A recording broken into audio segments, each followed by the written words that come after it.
Hey judges, it's Shania. Welcome to the Rundown, where I rank the top 5 most polarizing political topics shaping the conversation each week. If you are new here, quick beat on how this works. I track the biggest political moments across the media landscape, then rank the top 5 based on impact, reaction, and the amount of noise they are generating. And this week, the board saw a lot of movement. 4 of the 5 spots in the top 5 turned over from last week. And only one story held on, and it slipped down the board. Okay, with all hearts and minds clear, let's jump into the rundown. Coming in at number 5, the Texas Democratic Senate primary. If you recall, this story debuted at number 3 last week. And this week, the competition was high. So while it did manage to stay on the board, it slipped down the rankings to number 5. Now, this is a race many is hailing as an upset, as James Talarico defeated Jasmine Crockett. Now, this is a shameless plug, but I actually did a full holding court episode breaking down that race in detail. So if you are interested, please go check it out. I'll link the video in the description, and you can also find it in my playlist listing titled Holding Court. But for these ranking purposes, this situation definitely kept my attention. I mean, a lot of people expected Crockett to win. So between the race, the situation with the polling locations in Dallas, and ultimately the upset to Crockett by Talarico, yeah, this situation earned the top 5 this week. Now on to number 4, Governor Tim Walz congressional hearing. So in case this slipped your radar, Tim Walz ended up on Capitol Hill last week. And given that he was the Democratic vice presidential nominee alongside Kamala Harris in 2024, most of us already know who he is. So we do not need the full Wikipedia rundown. But I will tell you why he made the top 5 this week. And the reason he lands in the ranking is because the spotlight surrounding Minnesota over the last couple of months basically came to a head. I mean, between the massive COVID food aid fraud case that went viral months ago and the enforcement issues tied to that investigation, Minnesota has been sitting in the national conversation for a while now. And that backdrop is what required Governor Walz to fly into D.C. and sit in front of the Oversight Committee. And there were several what the fugula moments that happened during the hearing, but the one with Nancy Mace is why he's here. I mean, looking at it, Nancy Mace was definitely trying to get under his skin. And in some ways, she did. She was trying to school him of sorts, running down what she called Minnesota math to him, which was about how the population segments broke down for his state. And Walz fired back, letting her know facts about the state that she was choosing to overlook.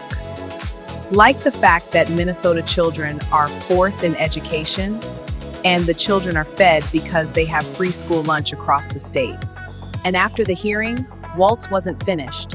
He took his anger and frustration to MS Now, where he vented about the lack of leadership of the Trump admin, which according to him is the reason why 2 Minnesotans lost their lives during the ICE protest that took place there back in January. And that moment is really what pushed the hearing into the broader political conversation this week, landing Walz at number 4 on the rundown. Now moving on to number 3, the Department of Justice. All right, so DOJ made the top 5 for one reason, the Jeffrey Epstein files. But to lay it out plain, it's basically because of the way they are handling the dissemination of those files. And this time they released files pertaining to an alleged SA event, an event that allegedly has something to do with President Trump. So the Oversight Committee and the media is trying to get to the bottom of what the hell is going on. Because it's one thing to leave files out accidentally, and it's another when it looks deliberate. And all of this, the shenanigans surrounding their lack of management of this situation, is why the DOJ lands at number 3. And the runner-up for this episode of The Rundown goes to Kristi Noem. Now, this situation went from 0 to 100 quickly. So Kristi Noem started last week in the hot seat. as she was facing off against the Senate Oversight Committee for her mismanagement of the Department of Homeland Security. Not only was the budget blown out the water, but the employees moved like a rogue agency, from shooting people in the streets to pulling people from cars. The reporting kept getting worser with each passing day. And before the dust could settle on those viral moments from her hearing, news broke that Donald Trump had relieved her of her duties as the Secretary of DHS. So as far as Kristi Noems goes, she earned this ranking position. And now we look at number 1, this American-Iran conflict. War? I don't know. And before we review this situation, I want to take a moment to ask everyone to pray for our military. Now, this Iran conflict takes the number 1 spot because we have seen daily, almost 24-hour coverage related to this whole thing. And if I'm being honest, the narrative the admin is moving with seems confusing. Like some people are calling this a war and others are calling it a conflict, then there is some that say it's just a coordinated airstrike. And the different ways of explaining it all has everyone spinning in circles. Then there is the why, which I believe is even more confusing. Because at first it was about ensuring Iran nuclear power capabilities were demolished. And then it was about Israel, making sure they didn't attack them. And now it seems to be more aligned with the Venezuela situation, basically a regime change in the region. So if the reports are true, there have been several high-ranking officials, to include the once supreme leader, that have been killed in these attacks. And supposedly Iran's navy is no more because there was reporting about sinking a ship over there too.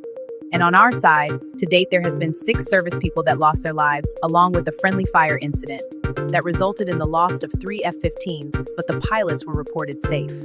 Another thing I can't forget is the cost of this whole thing, as it is now being reported that this war is costing American taxpayers $1 billion daily, and the fighting continues with no end date in mind.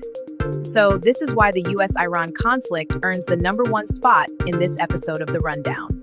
Okay, judges, now it's your turn. Do you agree with my ranking, or would you have made changes? And before I close out, I want to say, please continue to pray for our military personnel and all the people that work tirelessly to support them. Now remember, facts over noise, forever and always. I'll see you next week for another episode of The Rundown. Bye-bye.